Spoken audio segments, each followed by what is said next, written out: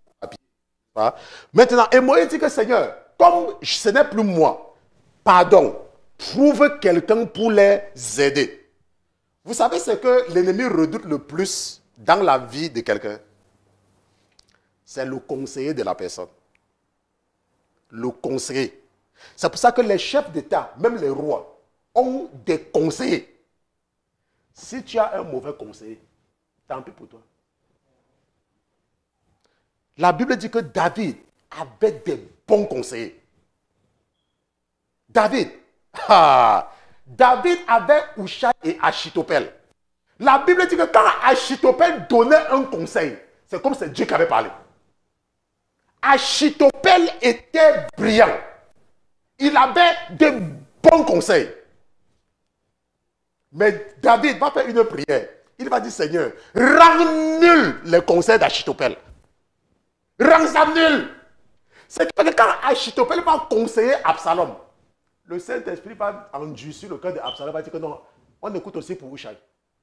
C'est vrai que Achitophel a parlé, mais on écoute. Ce que le diable redoute le plus, c'est la personne qui te conseille. Ton conseiller. Qui est ton conseiller? C'est pour ça que le diable, ce que le diable faisait, quand le diable veut te détourner, quand il veut te détruire, et il sait que tu es dans l'église, il va me voir, mais c'est quoi? Il va s'arranger à te faire quitter l'église là. Il va s'arranger à couper le pont entre toi et le pasteur là. Il va créer une situation, il va commencer à faire que tu n'écoutes plus ton pasteur et que tu commences à t'éloigner de lui. Et maintenant, quand les gens vont te donner les conseils, est-ce que tu vas encore appeler ton pasteur automatiquement pour lui dire ce qui se passe? Et c'est comme ça que tu vas commencer à prendre les mauvaises décisions. Et c'est comme ça que ta vie va commencer à... Parce que ça dépend de la personne qui te donne les conseils. Moïse a dit, il faut quelqu'un qui les aide à entrer et à sortir. Et la Bible dit que prends Josué en qui il y a l'esprit. Ce que nous faisons, ce n'est pas nous. Paul a dit que ce que je ne veux pas faire, je fais. Pourquoi? Parce que c'est l'esprit qui est en moi qui agit. Et nous voyons donc que l'appel de Josué, ce n'est pas Dieu qui parle directement à Josué. Maintenant, qu'est-ce que ça veut dire? Ça veut dire que pour être un pasteur, ce n'est pas nécessairement que quelqu'un doit t'imposer les mains. Qui a imposé les mains à Moïse? Quelqu'un peut aussi te transférer son manteau. Et nous allons voir cela. Regardons un peu l'appel de Moïse. Chapitre 3, verset 10. Regardons pour le cas de Moïse. Nous venons de voir le cas de Josué. Exode chapitre 3, je vais seulement aider ceux-là qui n'ont pas suivi déjà l'autre partie, parce que comme nous sommes sur les réseaux. Maintenant, ici là, Exode chapitre 3, verset 10, n'est-ce pas? Ça c'est l'Éternel, notre Dieu, qui parle à qui? Qui parle directement à Moïse. Il dit, maintenant donc, viens que je t'envoie vers Pharaon et fais sortir mon peuple, les enfants d'Israël, hors d'Égypte. Ça c'est Dieu qui parle directement à Moïse. Et nous venons de voir dans l'autre cas que c'est Moïse qui a fait la requête. Et Dieu a dit, ok, prends Josué, le fils de Nun. Il a précisé en qui mon esprit se trouve et transfère-lui ton pouvoir. Donc tu peux être dans une église, tu peux être dans un ministère et le Seigneur te voit. Le Seigneur voit que non, ton cœur est là. Et il le dépose ou alors il le révèle. Un jour, je voulais donner certaines responsabilités à une personne. Et j'ai parlé à certains, parce qu'il m'arrive parfois de le faire. Ça, c'est juste parce que c'est que le Saint-Esprit fait ça parce qu'il veut qu'il y ait des témoins. Et quand j'ai demandé, je me suis mis à genoux, j'ai prié par rapport à la personne. Le Seigneur m'a dit que, si toi-même tu essayes à ne pas écouter là, toi-même tu vas ressentir ma colère. Et j'ai donc partagé, n'est-ce pas, j'ai appelé, n'est-ce pas, j'ai dit, oh, j'ai pour telle personne, d'accord, je ne sais pas ce que la personne fait. Est-ce que ça savez ce que la personne fait? Je ne savais pas. Avec le temps que j'ai commencé à comprendre. Donc, un pasteur peut voir dans son troupeau, dans la bergerie, quelqu'un qui est honnête. Et il dit non, je vais faire de toi un pasteur. C'est ce que nous voyons. Il prie et le Seigneur lui donne la confirmation. Et le pasteur peut le faire. En ce moment, on dit que tu as été oint par quel pasteur? Mais ce n'est pas toujours le cas. Personne n'a oint Moïse. C'est Dieu lui-même. Et nous allons voir un autre cas parce que regardons un peu le cas d'Élie. Allons un peu dans 1 Roi chapitre 18. 1 Roi chapitre 18. Nous entrons en contact avec Élie quand il opère déjà. Ok? C'est quand on entre en contact avec Élie dans la Bible, il est déjà en opération. Qui a oint Élie? Pourquoi?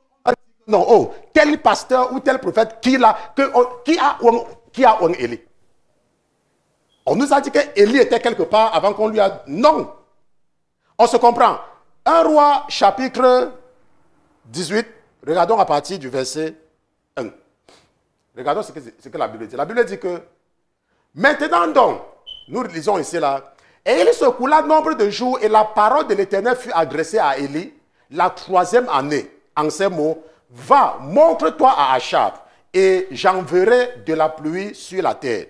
Et Élie s'en alla pour se montrer à Achab et la famine était grande à Samarie.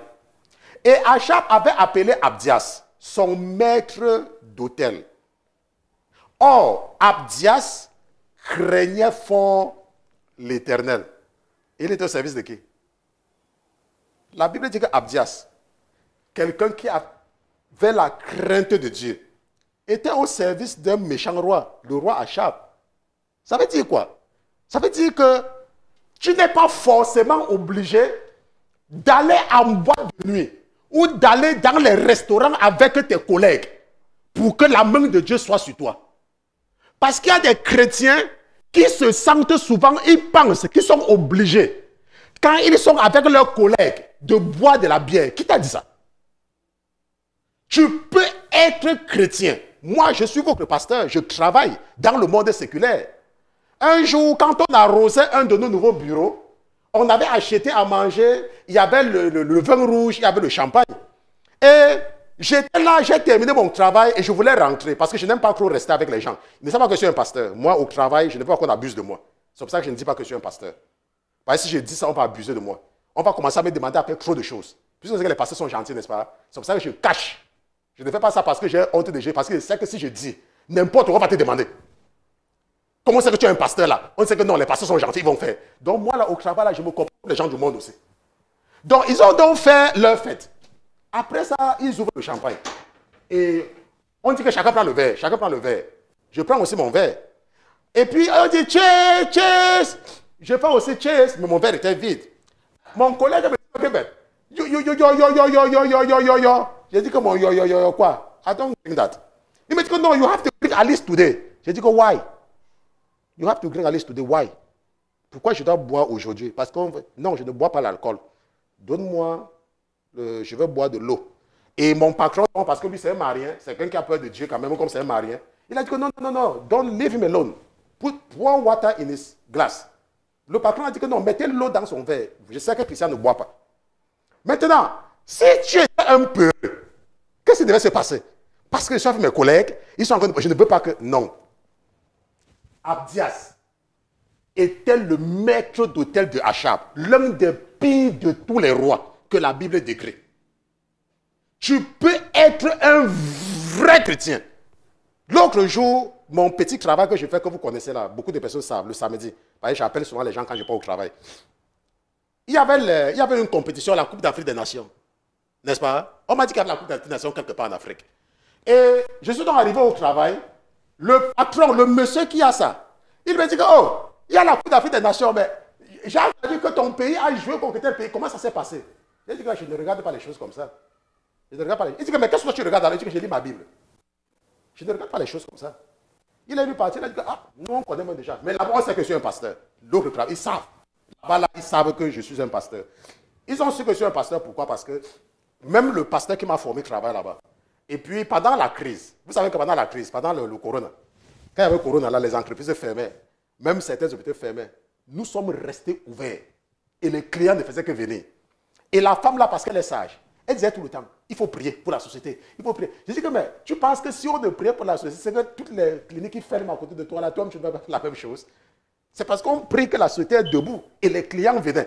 Les malades venaient tellement jusqu'à ce qu'un jour, les du département de la santé sont venus dire qu'on a fait distancer aussi.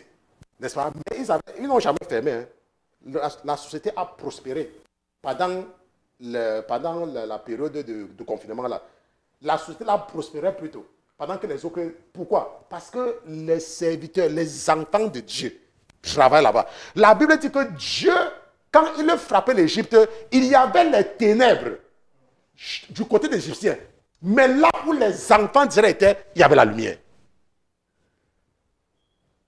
Maintenant, le verset 5 dit que, on revient sur mon écran, sur mon ordinateur avec la régie. Achab dit donc à Abdias, va par le pays vers toutes les fontaines et vers tous les torrents. Peut-être que nous trouverons de l'herbe et que nous sauverons la vie aux chevaux et aux mulets et n'aurons pas à détruire de bêtes. Et ils se partageaient entre eux le pays pour le parcourir. Achab allait à part par un chemin et Abdias allait séparément par un autre chemin. Nous voyons donc que c'était quelqu'un qui était important. Mais il était un croyant. Le roi lui faisait confiance. Jusqu'à lui donner une partie du territoire. Il dit, toi, pars, va regarder le côté-ci, mais il était un chrétien. Laisse-moi te dire, tu peux être un chrétien et travailler avec les francs-maçons. Et ils savent bien que tu es un chrétien. Et ils ne te font rien. Au contraire, ils auront peur de toi. Mais ils auront peur de toi comment? Quand ils t'appellent dimanche, quand tu es à l'église, tu sors de l'église, tu peux aller répondre au téléphone. Ils n'auront pas peur de toi comme ça. Ils auront peur de toi quand ils t'appellent dimanche. Tu es à l'église, tu ne prends pas. Quand tu finis, après l'église, tu dis, oh, I am returning your call. You call me, I was in church. Period. Et tu les fais ça plusieurs fois. Ils vont savoir que, hey, mais si tu es un chrétien, tu es en train de faire l'étude biblique, tes collègues t'appellent, tu sors vite pour aller répondre. Yeah. What? I was doing Bible study. What? Ils vont dire que, mais donc tu faisais étude biblique et tu as laissé l'étude biblique répondre au téléphone. Un faux chrétien. Ils n'auront pas de respect pour toi. Tu peux demander à un juif de travailler samedi. Tu peux demander à un juif, tu blagues. Un juif, tu peux lui dire, même si tu peux lui demander de venir travailler samedi. Je parle à un juif. Tu peux demander à un musulman de travailler vendredi. Pourquoi? Parce que les chrétiens sont des nonchalants. Les chrétiens sont toujours prêts pour le compromis. Les chrétiens. C'est pour ça que parfois, quand Dieu nous regarde, il pleure seulement. Les chrétiens sont prêts toujours à compromettre pour leur ventre. Dès qu'un chrétien voit son travail en danger, il ne part pas à l'église. Le dimanche qui suit là. Il va te dire, vous connaissez le langage des chrétiens? Je vais d'abord faire pour que ça se calme. Ça se calme. Ça ne se calme pas, que ça brûle. Ça se calme quoi? Verset 7. La régie montre mon ordinateur. Et comme Abdias était en chemin, voici Élie le rencontra et Abdias le reconnut et il tomba sur son visage et dit, est-ce toi, mon seigneur Élie?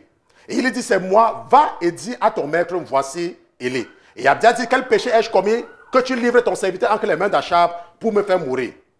L'Éternel, ton Dieu, est vivant, il n'y a point de nation ni de royaume où mon maître n'est envoyé pour te chercher. Et comme l'on répondait, il n'y a point, il faisait jurer le royaume et la nation qu'on ne pouvait te trouver. Et maintenant, tu dis, va, dis à ton maître, voici Élie. Nous partons jusqu'au verset, on devait s'arrêter au verset 10. Maintenant, ça veut dire quoi? Ça veut dire que pendant la sécheresse, quand Élie a prié pour que Dieu punisse Jézabel, avec Achab, malheureusement, le peuple souffrait aussi pendant 3 ans et demi. Élie opère déjà. Qui l'a honte? Qui l'a honte? Qui a honte Élie? C'est un homme. Ce n'est pas un homme. Maintenant, si nous regardons également au chapitre 19, verset 1, parce qu'il y a quelque chose que je vais vous montrer au chapitre 19. 1 Roi, chapitre 19. Regardons un peu le verset 1. N'est-ce pas? La Bible dit que, or, Achab rapporta à Jézabel tout ce qu'avait fait Élie et comment il avait tué par l'épée tous les prophètes. Et Jézabel envoya un messager. Et ça pas parce que quelqu'un a vu. Or, Achab rapporta à Jézabel tout ce qu'avait fait Élie et comment il avait tué par l'épée tous les prophètes. Quels prophètes? Les prophètes de Baal et les prophètes d'Astarté, n'est-ce pas? Donc vous croyez que tous ceux qui disent qu'ils sont des prophètes là sont les prophètes du Seigneur? Vous croyez que tous ceux qui vous disent que vous aurez un accident demain là, ça veut dire qu'ils servent Dieu? Je vous ai expliqué plusieurs fois que dans le monde spirituel, rien n'est caché. Ça dépend de là où tu te trouves. Dans le monde spirituel, si un accident doit avoir lieu, même les démons vont voir. Ils savent.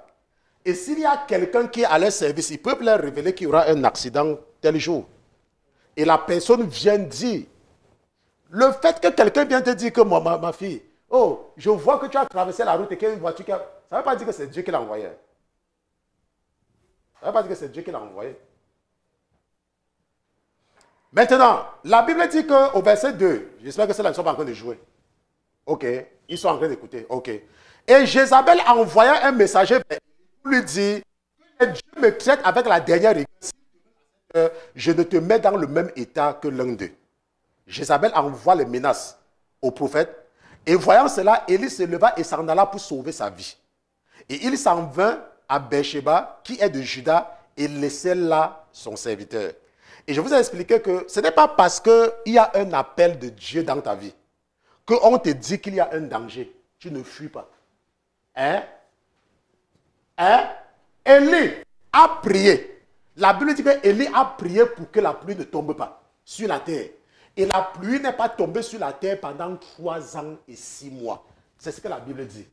Mais le Élie là, quand Jézabel va dire que si je t'attrape, tu vas me sentir. Il va porter ses pieds, il va te dégager. Mais toi, on va te dire ça.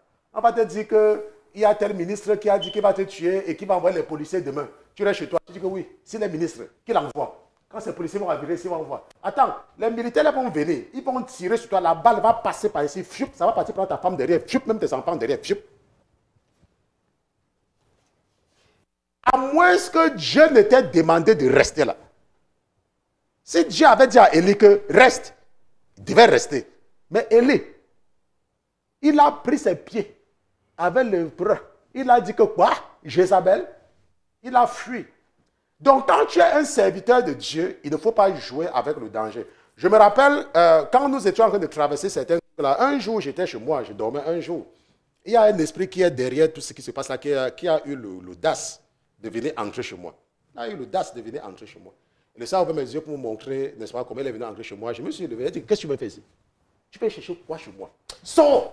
Mets-toi dehors! Sors vite! Va très loin! Sors!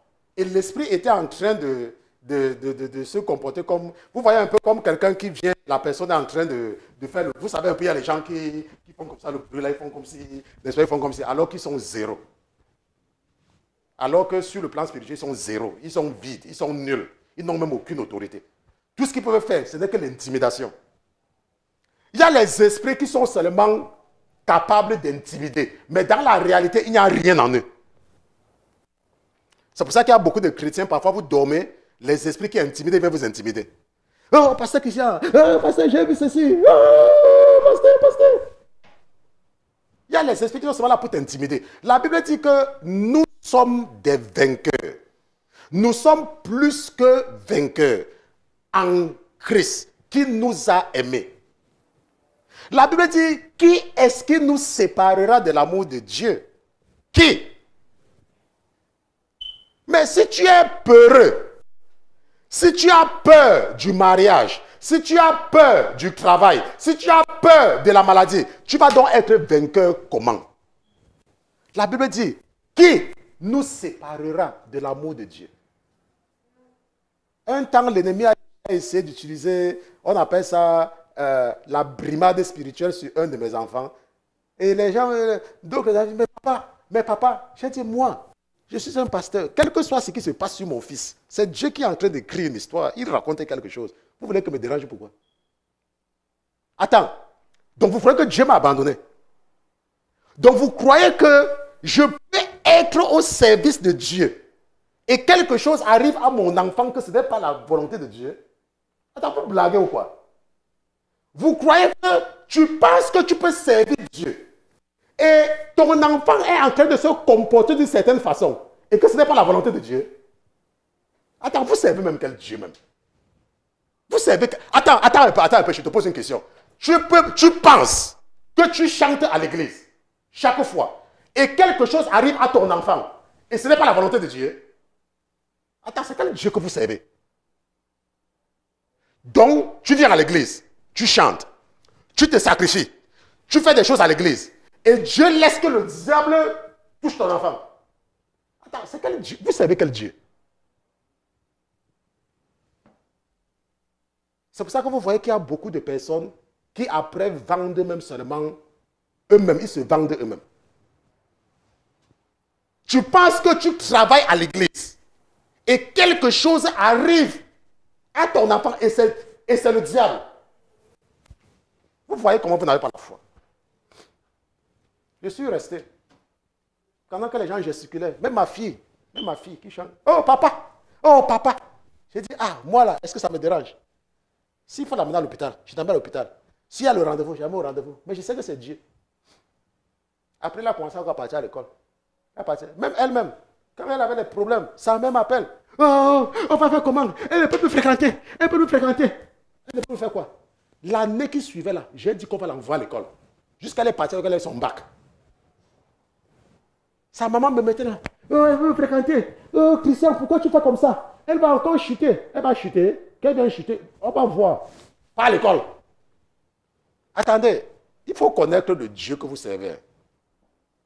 Le problème, c'est que vous servez, je ne sais pas quel Dieu vous servez. Tu sais Jésus. Il y a un problème dans ta vie. Tu attribues ça à Satan. Si tu sais Jésus et que tu perds ton travail, il est en train de vouloir faire quelque chose. C'est lui qui est en train de vouloir faire quelque chose. Et c'est lui qui a voulu que tu perdes le travail là. Parce qu'il veut faire quelque chose. Laisse-moi te dire. Il est en train de faire quelque chose. Je ne sais pas, moi.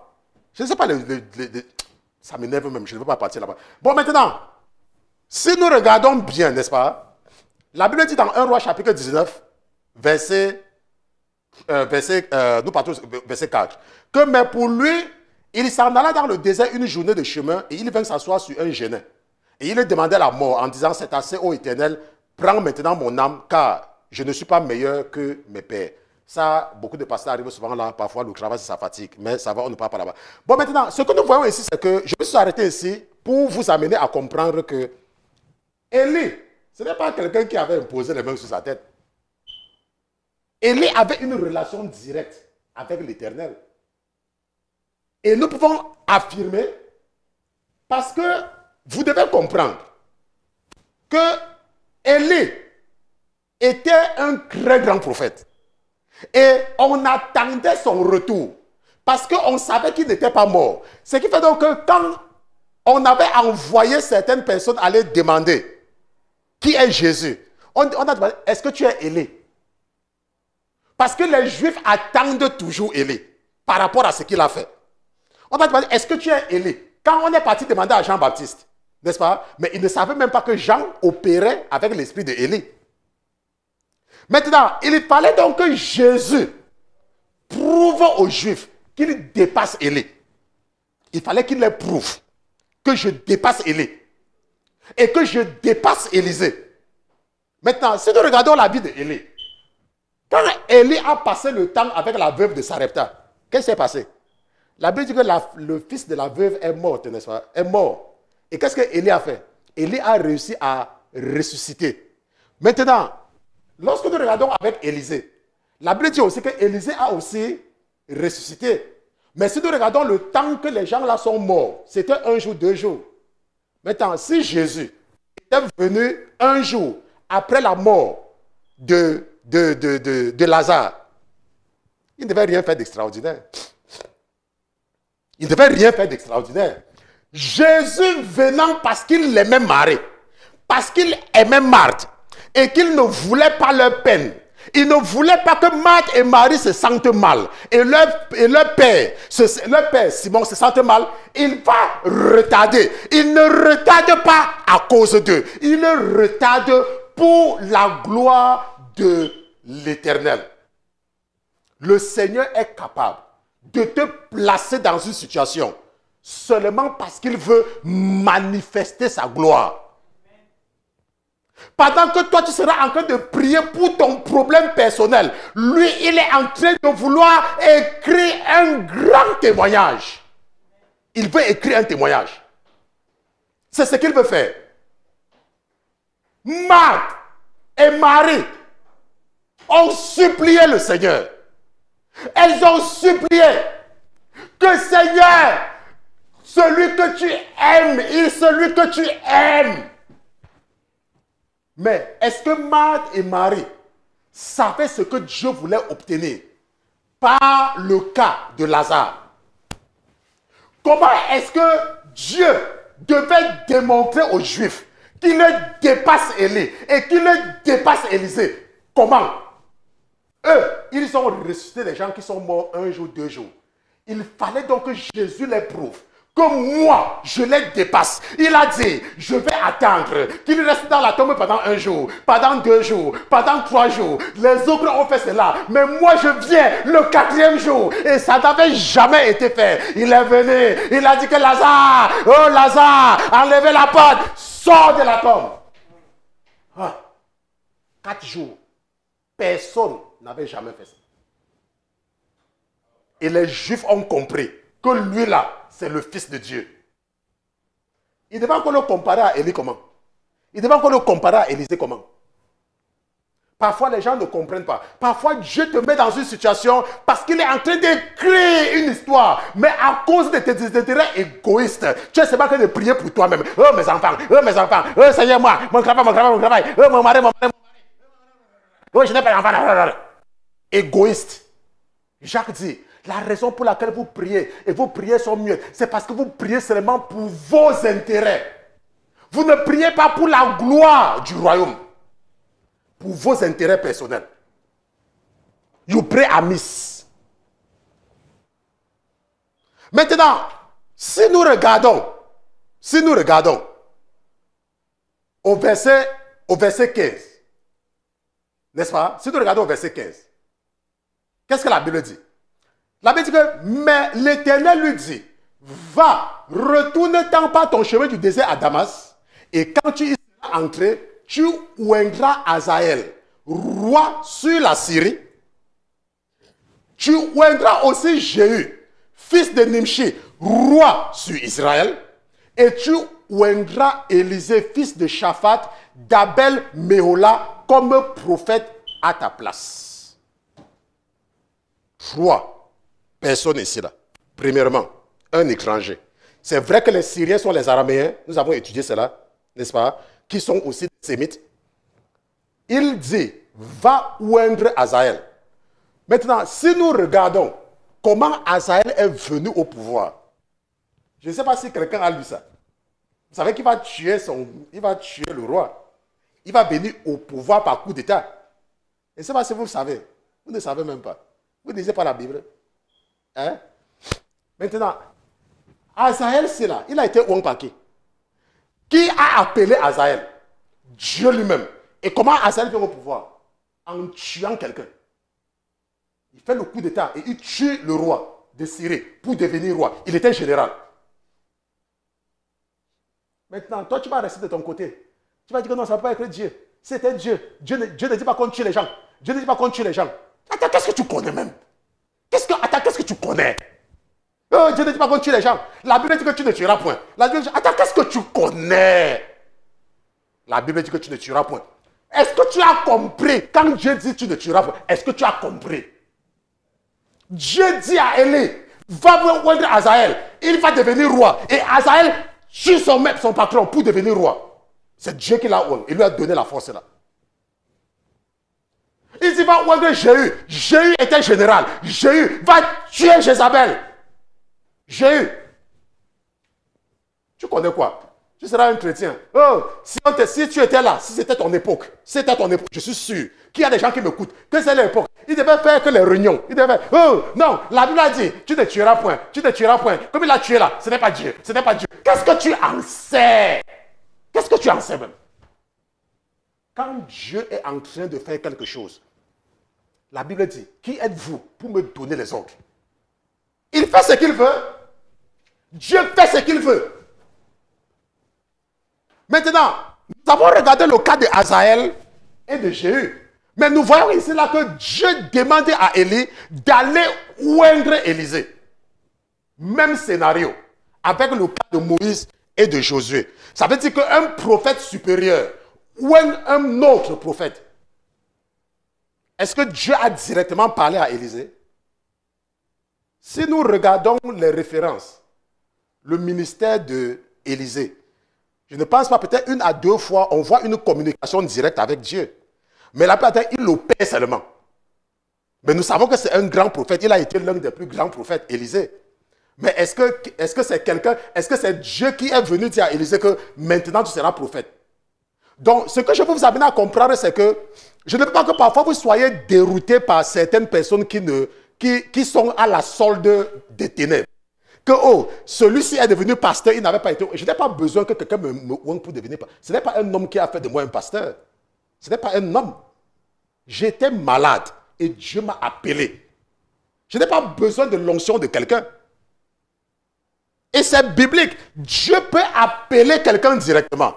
Dieu dit, toi, tu seras prophète. Et tu n'as pas besoin que...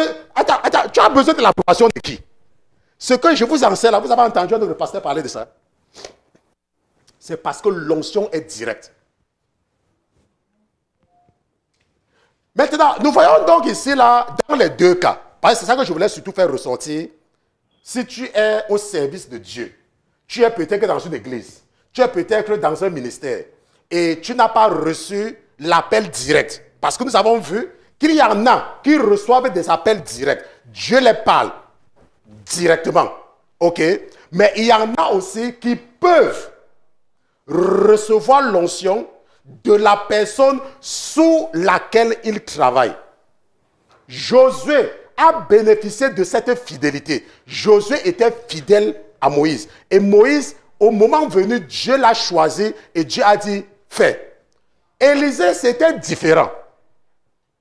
Je ne sais pas si Élie connaissait Élisée avant. Je ne sais pas. Mais ce que nous savons, c'est que Élie va quand même savoir là où retrouver Élisée pour le oindre. N'est-ce pas? Élie va quand même savoir là où le trouver. Et ce que nous avons compris, c'est que quand Dieu veut faire quelque chose, il n'a pas besoin que tu lui rappelles sa loi. Il n'a pas besoin de ça. Nous avons vu que Jéhu va tuer. Mais il sera oint par qui? Par Élie.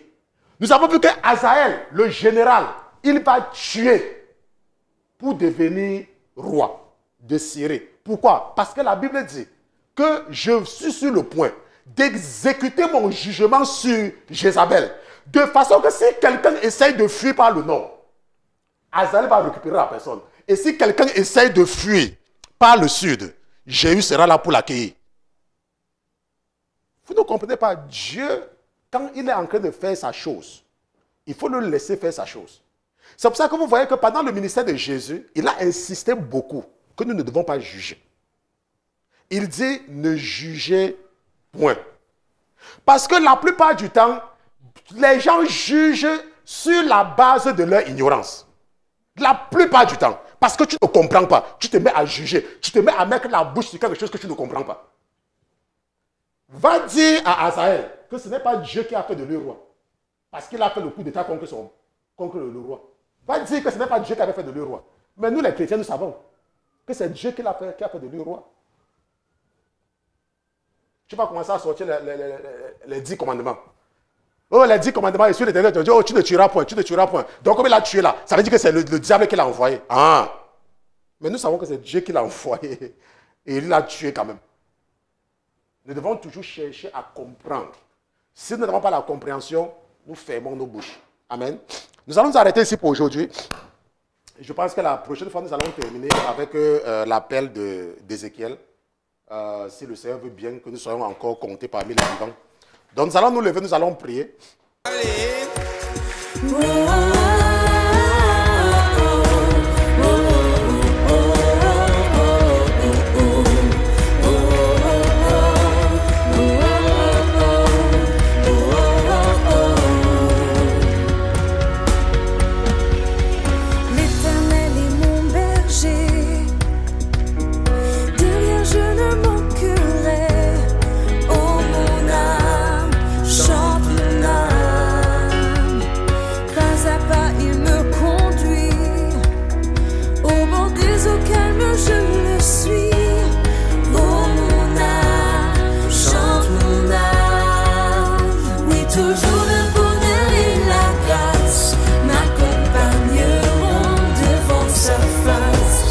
Sa présence.